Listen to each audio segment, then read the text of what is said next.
I'm Christopher C. York, instructor of philosophy at Langara College. And I'm Zan Plesner. I'm a student at Langara College. And this is Synthesis and Sophistry.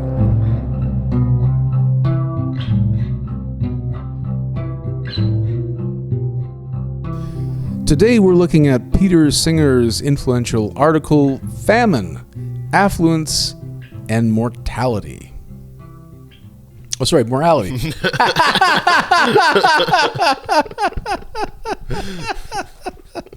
Zan, you introduce us.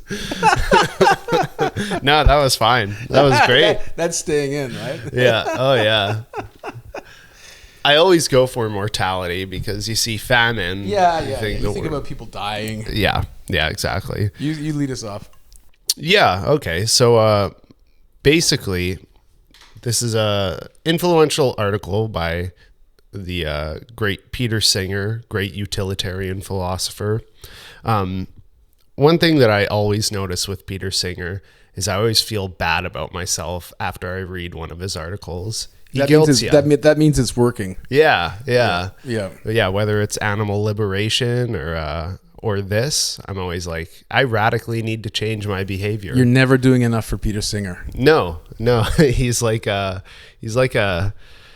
more stingy kind of Jiminy Cricket on my shoulder all the time. Wow, the Singer on your shoulder. Yeah. So what's he guilting us? What's he guilting us into this time, Zan? Well, he's saying that basically any excess income that we have, we should not be spending it on new shiny things, but giving it to those in need, donating it to charities, or giving directly to those who are needier than us. He gives the famous example of a child drowning in a pond. He says that if we were walking by in our fancy new suit and we saw a child drowning in the pond, we would be morally obligated to jump into the pond and ruin our suit to go save the child's life. And he thinks, and I think just about everyone else thinks, that it would be monstrous to say, no, I'm not going to get my shoes wet. And he says we're basically in the same position all the time living in the modern world that we do, because it's so easy for us to donate to effective charities. Right. You can see his justification for this, right? Peter Singer, famous utilitarian, and utilitarian thought is that we should try to maximize happiness and minimize pain wherever possible. And here with the case of the drowning child, we think that the bads or the evils of the drowning child much worse than the bads or evils caused by having soggy trousers. Yeah. Pretty easy call there for the utilitarian. Yeah. So from this kind of thought experiment, he's showing us, or attempting to show us, that proximity doesn't matter. It's the same. Whether that kid is right beside us or a kid starving across the globe, they have the same value as a person, and we're in both situations able to help them. And if we don't, we're morally reprehensible. We're kind of evil. Yeah. So the idea that somebody lives in a different country doesn't make their life better or worse than yours, right? In terms of its overall utilitarian value, right? Everyone counts for one and only one. And another caveat, right, that Singer lays out for us is that the fact that there are other possible moral actors who could perform the same moral duty that you are called upon to perform doesn't excuse you from doing that duty. So going back to the drowning child, we'll go back to this pool continually through this lecture, but the idea is that if there are 20 people standing around doing nothing, watching the child drown, that doesn't make it cool for you to just sit back and also do nothing about it. Yeah. Right? And so if that logic holds for the case of the drowning child, then, by the law of transitivity, Peter Singer says we should also be equally responsible for the fates of children metaphorically drowning or starving in the case of famine in other countries. And this duty is possible in the modern world in a way that it wasn't in the ancient world. So the technological improvements in transportation and communication function to extend the scope of our moral duties. And now this article, written before the internet was popularized, presumably we have an even wider scope of moral duties than we did in the era in which Singer was writing this article. Yeah. So slow down the technology, because I tell you what, my moral duties are already stretched thin enough, right? So more technology seems to be the key factor here, which sort of it strains our moral intuitions or tweaks them in odd ways, right? Because we've spent, Zan, a good few thousand years thinking in tribalistic terms and having our movements circumscribed by how far our feet or a horse could carry us. And let's say in the last, 100, 150 years, mobility has increased dramatically for the common person, and awareness of events in foreign countries has also, it's widened considerably. So we can do more, we can know more, and therefore we are egged on by Singer to give more. In light of that, in light of the fact that no tragedy goes unblogged these days, it looks like our train of moral duties is just, it extends off into the horizon. Yeah. Endlessly. Yeah, definitely. It's put us in a position where ignorance is bliss. It really has that sort of Pandora's box thing where we're so interconnected and there's just so many crises happening at once that, if you really took his article to its logical conclusion, you would be constantly trying to remedy these situations.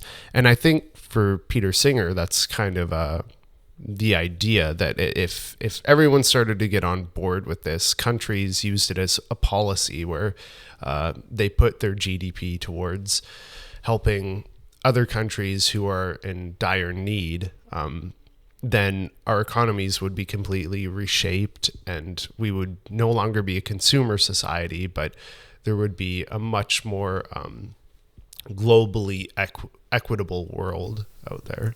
I'm going to give a quote from page 620 where Singer addresses the point that you're making.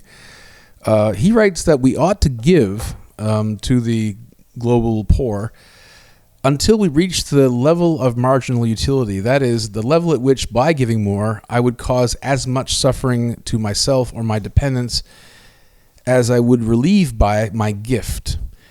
This would mean, of course, that one would reduce oneself to very near the material circumstances of a Bengali refugee.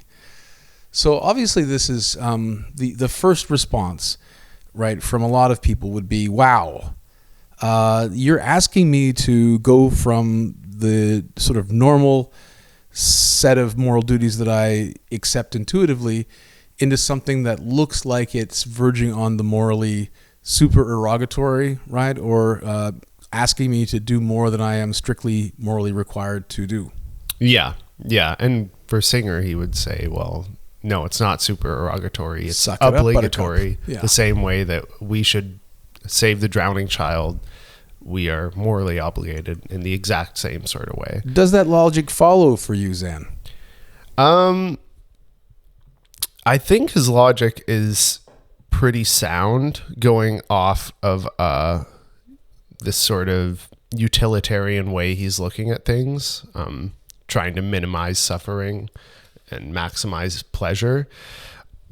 But I think psychologically, this is it's a lot harder to follow through with. Like when I first heard this article, I well, rather than taking more action, it was more just feeling guilty about everything I did. And it put me in a weird psychological state for a while.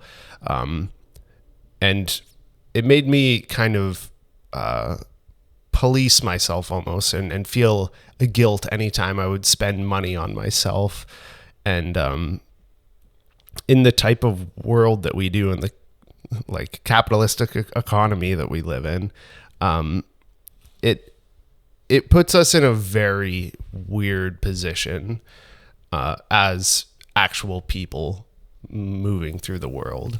Yeah, and Singer seems to just brush off, let's say, these kinds of considerations, right? He writes on page 619 that, given that I did not set out to present a morally neutral description of the way people do make moral judgments, the way that they do in fact judge has nothing to do with the validity of my conclusion. I think that's letting himself off a bit too easy. I mean, the fact that almost no one acknowledges, the moral duty as being morally obligatory to give to the point of poverty on their own part, I think it has to speak against his position, right? I mean, he has the burden of proof on his side, and I think that if you create a moral theory which completely ignores moral psychology, there's probably something wrong with the theory, right? I mean, it can't be that everyone is just so egoistic and selfish that they haven't considered the possibility that they ought to be giving until they're morally impoverished. I'm assuming that the issue here, it's more complex and nuanced than Singer is letting on in this very short article. Yeah, I agree. I think that's a really good way of parsing what this article doesn't really address and brushes past. And I think that's the psychological part of it. And I guess my main criticism comes from that idea that proximity doesn't matter, because that gets just crazy after a while, especially like proximity. What about future people? Do I start considering people 50 years from now, 100 years from now, 200 years from now? Right. There's temporal proximity as well as spatial proximity. Yeah. And I mean, these are things that we should consider, but to the point where I'm holding billions of possible lives, giving them the same value as I would myself, that just seems crazy. Yeah. There are epistemic limits to the human mind and imagination, and to accept a duty to give charity to, let's say, millions of unknown and unknowable entities. It's sort of it's asking an organ to do something that it was never meant to do, right? The human mind was never meant to function in this, highly abstract and self-sacrificial manner. I don't know if, again, just in terms of if the species operated in this way, I don't know what the world would look like. And not just because I want to give up my consumer durables, Zan. It's because I couldn't predict what the world would look like tomorrow if humans acted in the way that Singer hopes they will. I mean, there is something to be said for, and I hate to say this, right? But I mean, it's there are terrible things happening in the world, right? And I would say that individuals, even in this very technologically advanced state where we are aware of a lot of tragedies and maybe even have the power to wire over money more effortlessly than ever before, we have other interests and values that we can advance in our own lives, as selfish as that sounds, that are also constitutive of the good. Yeah. Right. And I'm thinking like just doom scrolling through Twitter looking for the latest disasters to throw my money at, that looks to me to be borderline self-destructive. Yeah. Right? And you can't ask everybody to be borderline self-destructive and think you've come up with a great moral solution to the world's problems. Yeah, I was thinking about the existentialists when I read this article this time. Yeah. Goodbye life projects. Yeah, exactly. And maybe this is a great life project for some people, but we're not all the same, and we have different interests. And it seems like Singer's life project. Yeah, and good on him. Good on him. Another thing I was thinking better about, him than though, me, right? Is the Peter Singer really brought into the public consciousness, or he was one of them, the effective altruist movement, and you see the sort of schizophrenic look at morality that people like Sam Bankman-Fried had, right? Where if you follow Peter Singer's logic, the best thing you can do is make a ton of money in this sort of hyper-capitalist economy. Right. So just, become a billionaire.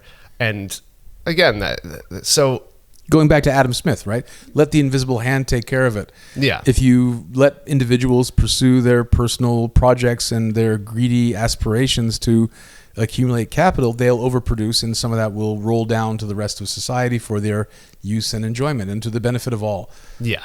Yeah, definitely. And again, like I took on this sort of stance for a while, and it after a while I realized, like, no, like impartiality isn't always a good in itself. Like community is important, right? And devoting your time, maybe it's not the most effective way to spend your dollars, but when you give your time to organizations that are more local, I think there's benefits in that as a person operating in the world, not just a utilitarian robot.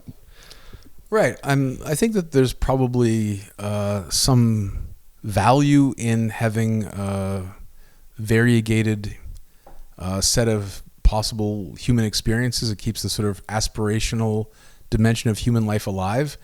Let's say that there's just enough resources on this planet to keep everybody alive, just barely, on a meager diet of gruel. Okay? And there's no enjoyment in eating. There's very little enjoyment in life. You just go from day to day, barely kept alive by this very thin gruel. Now imagine a society wherein some people starve, there's lots of gruel eaters, but there's also people that are eating half decently, and a few people at the top are having full steak dinners.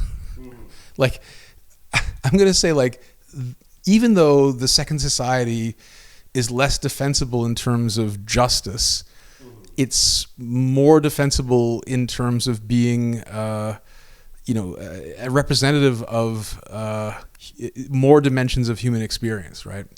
And so, at the very least, aesthetically, right, that's a better society. Maybe morally it's worse, but holy smokes, do we lose out on a lot of? I would say even like from the point of view of perfectionism, right? It's better that we have a society where at least a few people are free to pursue the exercise of their full human capacities than a world where that's not possible for anyone, where flourishing is just impossible because we're so chained to utilitarian principles that we feel bad about having an extra bite. Yeah, definitely. Yeah, and I think like that's one reason I find this article just so interesting. It really brings you to the limit of your intuitions about the importance, I think, of ethics, because I've always considered like ethics to be number one priority, and it should be for everyone. Be an ethical person, right? But that's easy to say, hard to do, because everyone's got a different idea about what ethics demands. Yeah. Right. And that's the problem. I feel like if we go running off like a Peter Singer and tell everybody how they ought to be living, I do think it flattens out the moral dimension to the point where it's almost like a kind of fanaticism, right? It's a dangerous dogma. This adherence to utilitarianism. Singer's not won me over with this piece. In fact, I think he's alienated me. Yeah. But And I not think just me because I too. love my computer durables or my consumer durables, right? Yeah. It's because I do think like he's tripping over into the realm of the supererogatory, and he's denying that he's doing it. He's saying, no, this is totally normal. Everybody should be doing this. Yeah. And it just, it's an extreme way to live, and he's trying to say it's not extreme. And yeah, I think, again, like going back to the point, like ethics, not, or at least this formulation of it, can't just be envelop our whole lives trying to be the most ethical person you possibly can. It just doesn't seem tenable to me. Like I was thinking, like, okay, if we take on his vision, do movies go away? Because I love movies. They like add something deep and profound into my life. But they're super expensive to make and incredibly wasteful to make, as far as resources go. So yeah, I think there's a bit of like perfectionism going on here that just isn't tenable. Perfectionism in the sense that everybody has to, not perfectionism in the moral sense, I guess, that everyone should realize their capacities, but more perfectionism in the sense that everybody should become moral saints. Yeah. Or trying to have a perfect world is how I was using the term. Yeah, so I think it's kind of funny. He tries to sell this specifically to us, to students and professors of philosophy. He thinks we have a special duty, which he outlines on page 621 and 622, right? He says, the issue is one that faces everyone who has more money than he needs to support himself and his dependents, or who is in a position to take some sort of political action. These categories must include practically every teacher and student of philosophy in the universities of the Western world. If philosophy is to deal with matters that are relevant to both teachers and students, this is an issue that philosophers should discuss. Discussion, though, is not enough. What is the point of relating philosophy to public and personal affairs if we do not take our conclusions seriously? Well, it could just be an interesting intellectual exercise. It could be a fantastic game that we're all enjoying, Peter Singer. In this instance, taking our conclusions seriously means acting upon it. And in the next page you could use, the philosopher who does so will have to sacrifice some of the benefits of the consumer society, but he can find compensation in the satisfaction of a way of life in which theory and practice, if not yet in harmony, are at least coming together. Well, that would be good, if that was my theory. But that's not my theory. That's Peter Singer's theory. And I don't want to bring my practice in line with Peter Singer's theory and make myself miserable in the process. I'm going to say that, yes, if losing small denominations of cash, in the cases of extreme international emergency is morally obligatory. If Singer convinces me of that and I have to spend $20 every time there's an earthquake, I will spend $20 every time there's an earthquake. No problem. That's fine. I'm okay. Yeah. If, though, I give to the point where and I'm quoting Peter Singer here, to the point that my life becomes indistinguishable from a Bengali refugee, I'm sure going to resent the people that I'm sending my resources to, and I'm going to resent Peter Singer for suggesting this whole thing. Yeah. And I'm going to say that resentment and that's worth something on the utilitarian scale.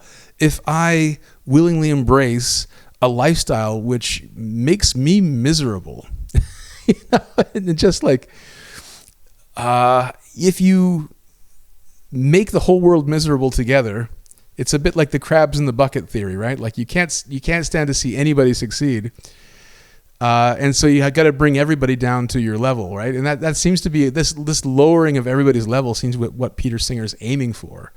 Yeah. To the point where, as you're pointing out, right, like no cultural offerings are allowed to flower. Yeah.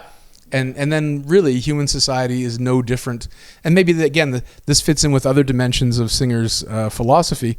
Human life is no different than animal life. Yeah. We give up everything that makes us uniquely human, and then we become vegetarians, And then Peter Singer's vision is complete. Yeah. Great. Yeah. You did it.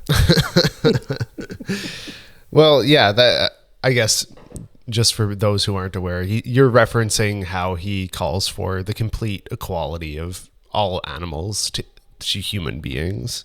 And yeah, I think this runs through all of his philosophy. I guess, though, to view this on a bit more of a positive note, right? I think if you take this to the extreme that he does, yeah, I don't think it's tenable, and I think it's kind of just guilting you to do something that is extreme. But I do think that the contribution here is he helps jog our intuitions around what we can possibly do to those who are in a less privileged position to us, like the fact that when we do see something online or we hear a news story, we're not powerless about that situation. We can actively do something to help those people. And I think that's a powerful idea that, I don't think you need to take it quite as far as he does, but if you look at it through that lens, I think there's an empowering aspect to it almost, where you're doing good in the world. And that's valuable. But yeah, I think to take it as far as he does is, just not something we can psychologically do very easily.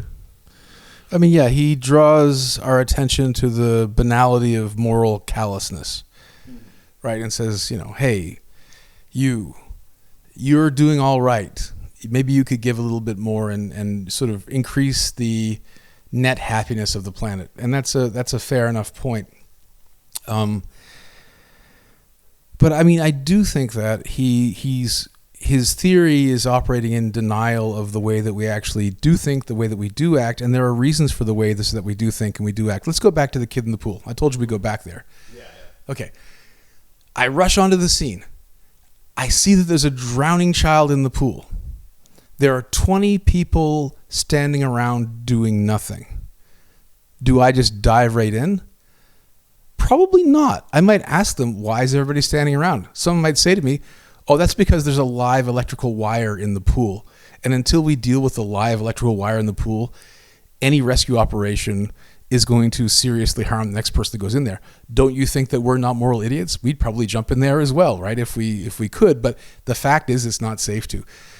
There may be reasons for not acting, right? And that is the inhibiting effect that other people's actions and inactions have on us, because we think that in some situations the group knows more about the what to do than we do individually. Yeah.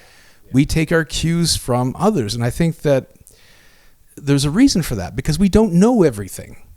We are not omniscient. And as a matter of fact, proximity matters to epistemology, even if it doesn't matter to morality.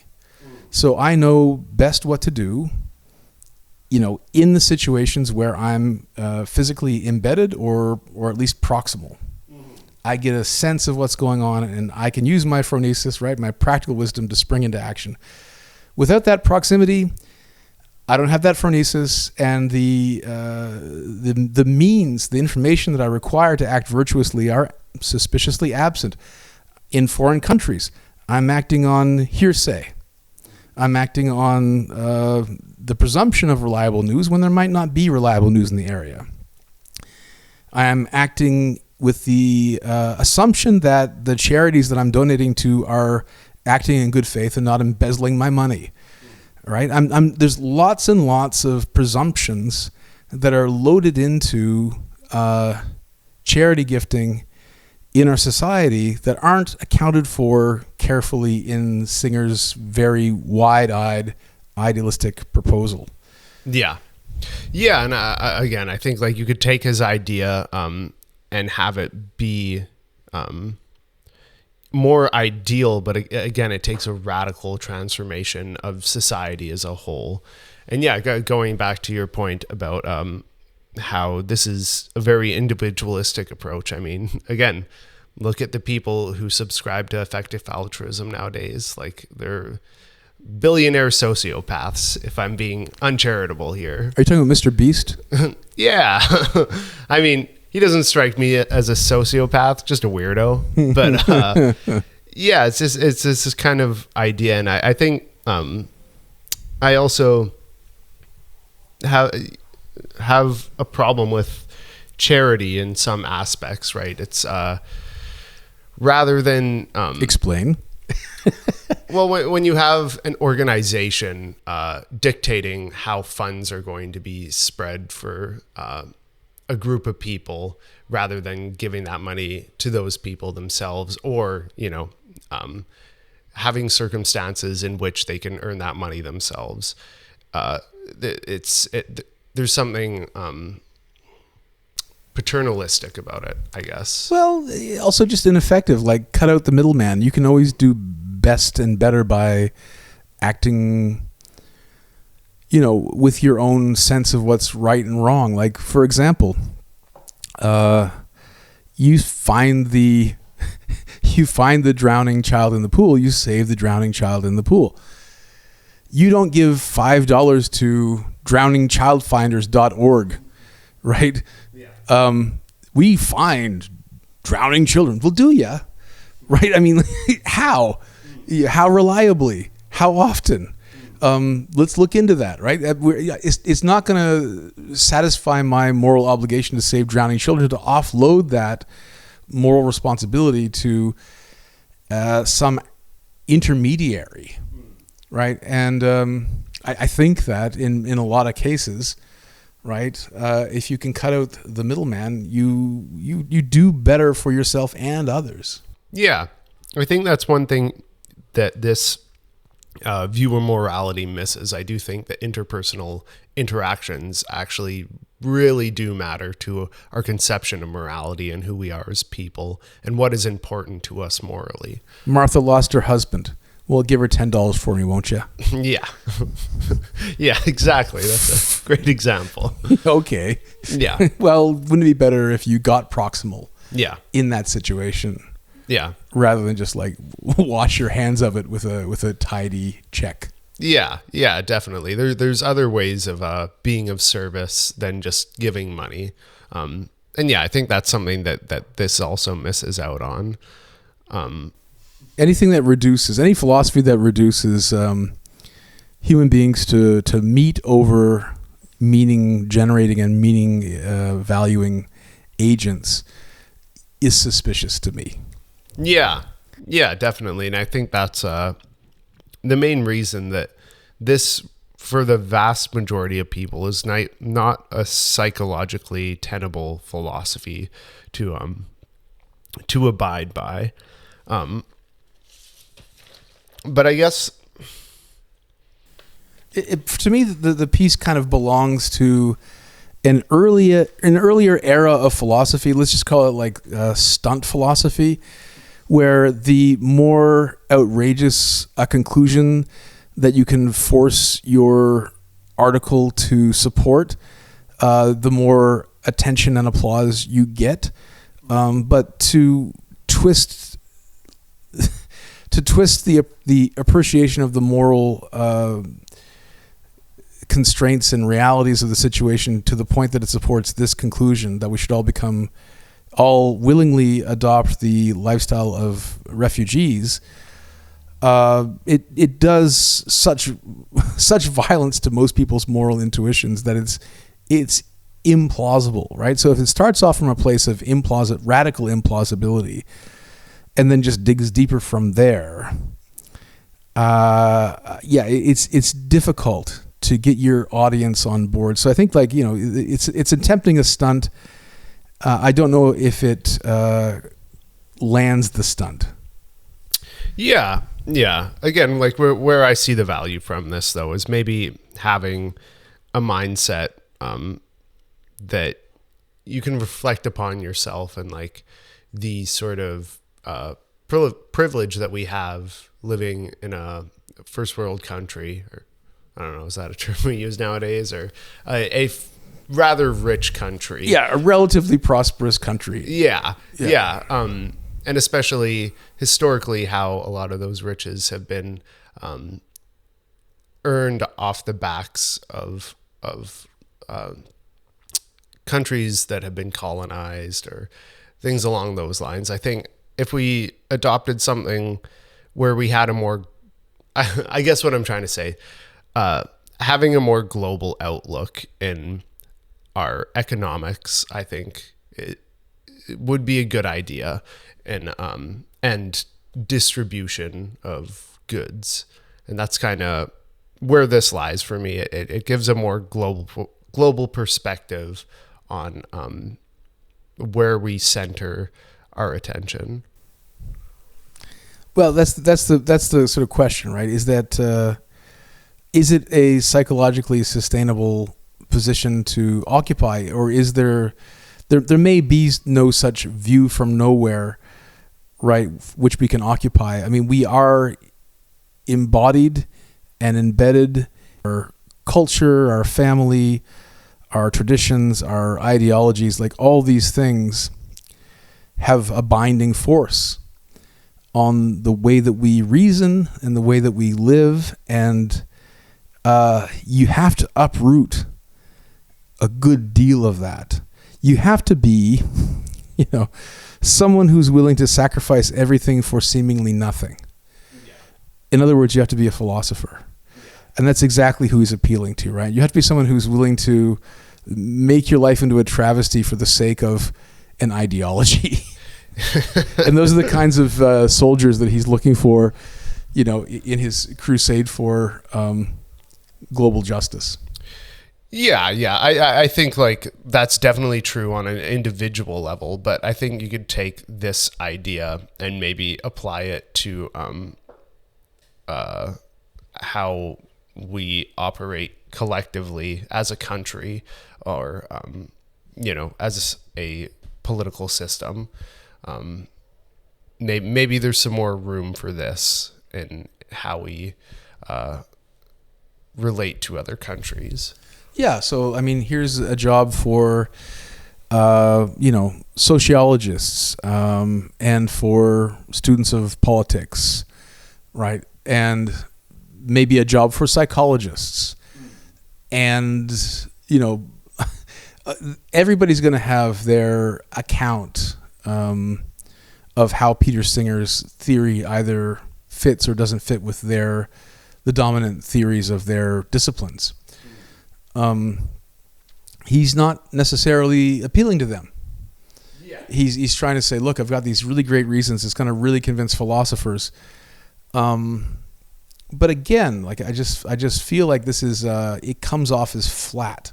Like I can be persuaded by reasons, and I can be persuaded by arguments, but I feel like he helps himself to too many of these premises, like, and false analogies and intuition pumps, right? So the actual situation, behind our urge to give or not give charity, far more complicated than you find a drowning child. That's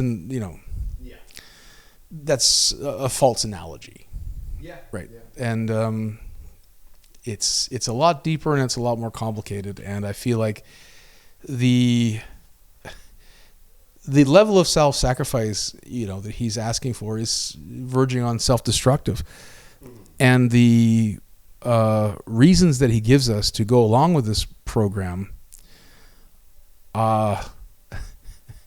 yes, they're high-minded, but they're also short-sighted. Yeah. Right? It's almost rushing to this conclusion. It's rushing us to the edge of this precipice where everything we value about our lives and about living in a culture and all the benefits that complicated postmodern life offers are no longer in reach. Yeah. Because we've sacrificed them willingly on the basis that some remote person, real or hypothetical, will benefit from our sacrifice. But we are not, I think it's unreasonable. It's the very definition of morally supererogatory action to throw yourself down a pit for the benefit of anyone else. Yeah. And I guess like, a good moral theory doesn't make you sacrifice yourself. And I think he only sees like the material side of things, right? Where like, oh yeah, you'll be fine with the same pair of shoes for the next 5 years. Right. Yeah. But if you add up all those sort of things, that has a mental effect on someone that, he just simply doesn't account for. Yeah. Especially if nobody else is buying that line. Yeah. Right. So you're doing less and looking shabbier.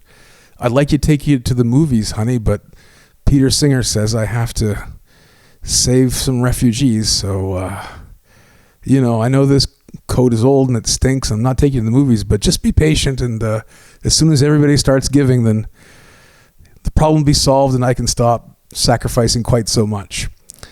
So you're kind of like, you're hitting the most vulnerable and the most good segments of the population and making their lives radically worse, while everybody else is sort of free to opt out by refusing to buy the morally counterintuitive premises on which the whole program is offered. Mm-hmm.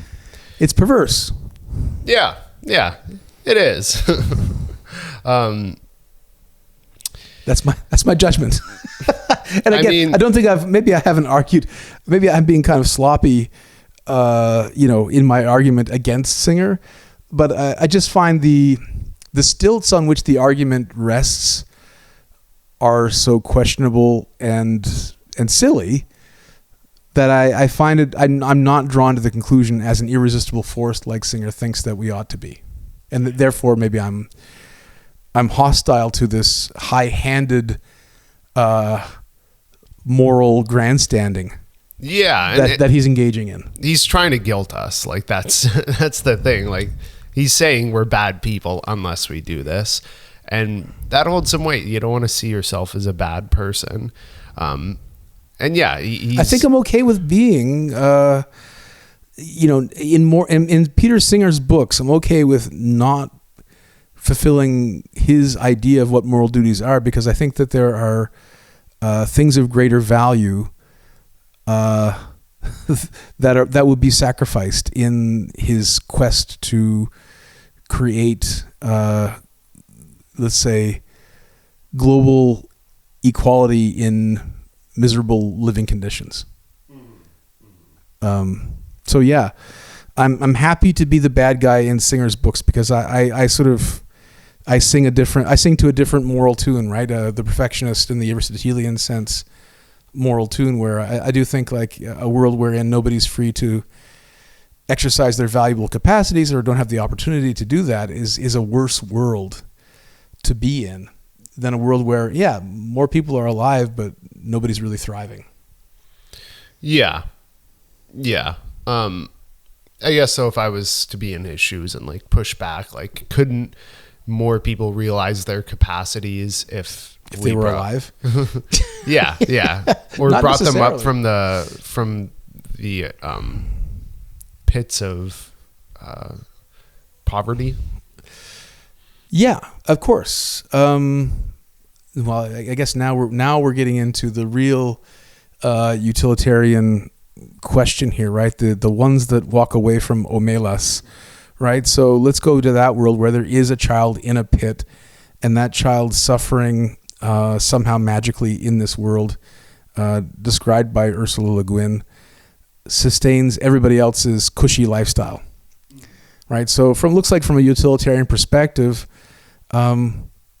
we're fine with that, right? Most utilitarians go, yeah, that's fine. No one's going to be charitable to that child in the ones who walk away from omelas, because that child's suffering allows for the rest of the world to be clean, safe, and thriving. So let me take this argument. Let's do a reverse Le Guin. Okay? Let's say that instead of a child in a basement being tortured, we have a group of 100,000 people who have to again, this is horrible. This is a horrible sort of reverse engineering, but I'm trying to make the point vivid. Let's say that there are 100,000 people that have to die in a famine in order to, keep the rest of the countries in the region stable, in order to keep their economies solvent. Like, let's say they're just so poor that, again, donating anything would put them in the position of those refugees or those famine victims. I suppose at that point it becomes a sort of lifeboat ethics, right? One more person in the lifeboat is going to tip us over. That's the kind of world that we'd be living in if we followed Singer's moral prerogative, right? Everyone would be reduced to the state of almost absolute poverty where they literally could not give any more. And at that point, every major catastrophe on the world stage after that point in human history, when everybody's reduced to having nothing to give anymore, even if we have the best internet connections in the world, we're not going to be able to give anything. We're just going to be aware of everything horrible going on, and we're going to be unable to give, and then the tragedies occur. So in a way, I think Singer's system is just forestalling disaster, right? I mean, there's a reason that we save resources for a rainy day. It's because we know that life is full of unpredictable vicissitudes, and we work hard to stop ourselves from being victimized by them. And, like, if we dig into all of our collective stores to the point where all of human existence is hanging by a thread, any little shove will push any of us under. And so the earthquake that I paid for in your country last week, to the point where I became part of the global poor, well, I brought you up to my level, but because you're at my level, you also can't donate anything. The next earthquake that hits my country and hits me directly, no one's there to save me. I'm dipped into the pit. Yeah. And there has to be some place in a moral schema where you're allowed to be self-interested and protect your own future self from calamity. Yeah, definitely. And Singer doesn't allow us that luxury. Yeah. I guess that's the major flaw with his argument, right? He just invites us to join the global precariat. Yeah. Living on the edge of disaster from day to day. Yeah. I guess, though, again, that's why I think, like, maybe Singer with a pinch of salt in our foreign policy is not such a bad thing, but if you take it to the extreme like that, then yeah, you get a ridiculous conclusion. I mean, there are utilitarian reasons for offering famine relief and emergency disaster aid, right? And it's that these things are fundamentally destabilizing, and if left checked, they will trigger other conditions which will be disastrous for the countries who are, again, most physically proximal to them. There'll be a refugee crisis, right? There'll be a run on resources that will affect everybody in the region. And so plenty of utilitarian reasons to help out the worst off in any situation, but not to the extent that Singer recommends. Yeah, definitely. Well, easy for you to say as a white guy, Chris. I know. And I'm aware that I'm coming off as morally callous myself. I'm coming off as a Scrooge character in this situation, and telling Cratchit not to burn so much coal because it costs too much while I'm living in my mansion. I get that that's an easy sort of caricature of my situation, but I just think that for a guy that prides himself in his, sound logic, that he does so little work here to hold up these shaky premises that he's pouring into the sound argument. So I don't know. I think he's helping himself to premises he's not entitled to, and therefore his argument is less sound than he claims. Yeah, I agree. I think each one of the premises that he lays out are suspect for sure. Little sus. Yeah, exactly. Yeah. Well, do you want to grade this article?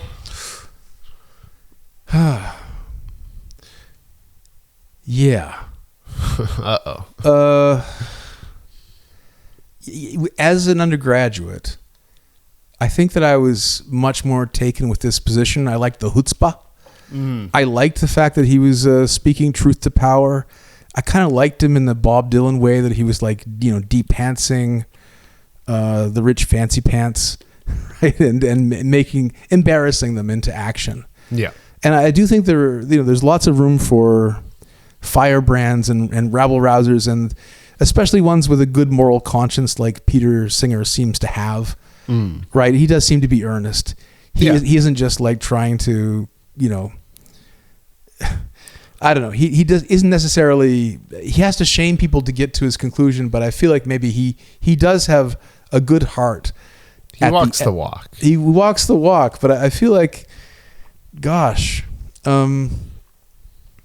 now looking back at this article, I can't help but feel like he just moves roughshod over some of the nuances that I would expect a professional philosopher to take into account.